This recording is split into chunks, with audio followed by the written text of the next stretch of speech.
Hi everyone, Jennifer here with Chromex Archery. I just wanted to talk a little bit about targets today, block targets and 3D targets to be exact. Each have their place in the archery world, and I want to start by saying that this video is mostly a matter of opinion. But I truly believe in what I'm about to tell you, mainly because of my own experiences and experiences of the archers around me. I also believe a really good study is in order for this subject, so if anybody wants to get on that. I'll start with block targets. Block targets are great for sighting in and checking broadhead performance. They're durable enough to withstand many broadheads, while 3D targets are not. Block targets are also very mobile, so you can easily place them at any distance. You could shoot them several times because of the amount of space they have, and the dots allow for practice of perfect execution again and again. And there's a block target. The problem with block targets is they tend to cause target panic in many archers because they do have the dots to shoot at. Archers sometimes get anxiety when trying to make the perfect shot, therefore inducing errors in good form and technique and causing one to punch the trigger, which can be extremely difficult to cure. 3D targets, on the other hand, are great for practicing real-life shots. You won't be shooting at a block when you're actually hunting, you'll be shooting at a live animal. And it's most likely that that live animal will not be standing perfectly broadside for you, so that's where 3D targets come in. Here's a 3D target, a little bunny. Most of the time, in the real world, you have to make difficult shots. An animal may be quartering to, like turn to, or quartering away from you, turned away from you. And you must know exactly where to place that shot. Here's the great thing about 3D targets. You can place the target anywhere, and you can practice real-life shots from anywhere.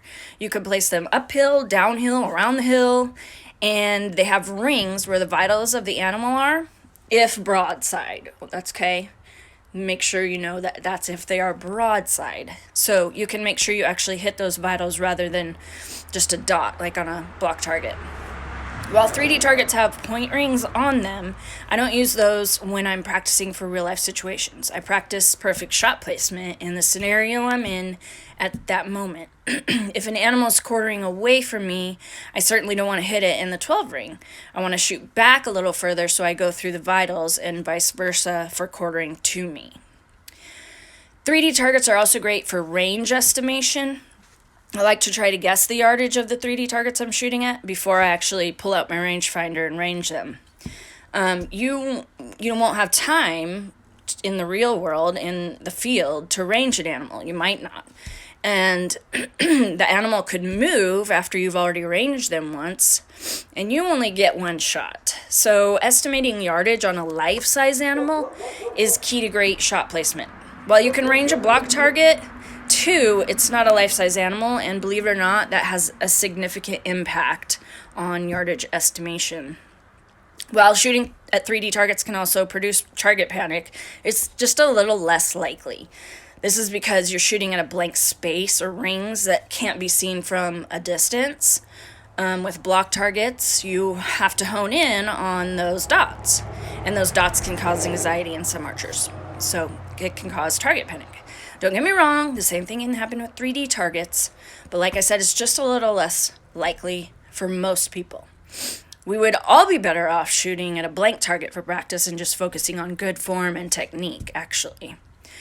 That's the key to good shooting.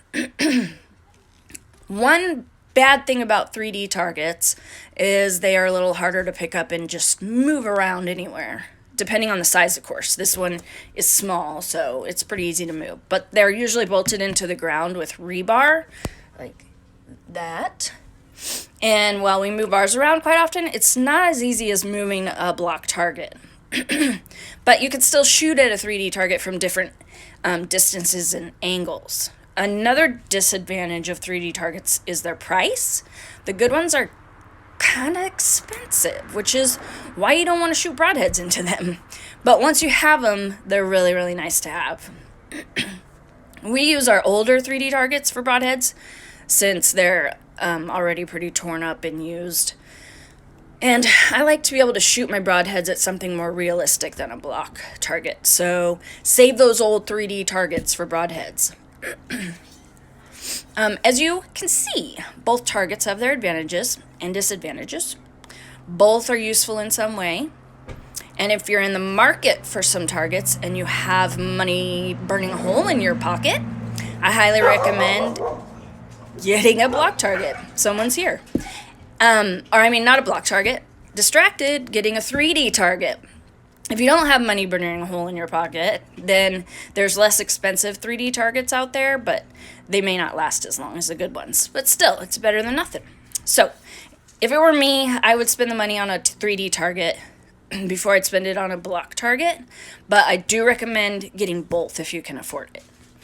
I hope that cleared the air a little bit on block targets and 3D targets. Whatever you choose to shoot at, have fun doing it, because that's what matters most. Thanks, guys. Bye.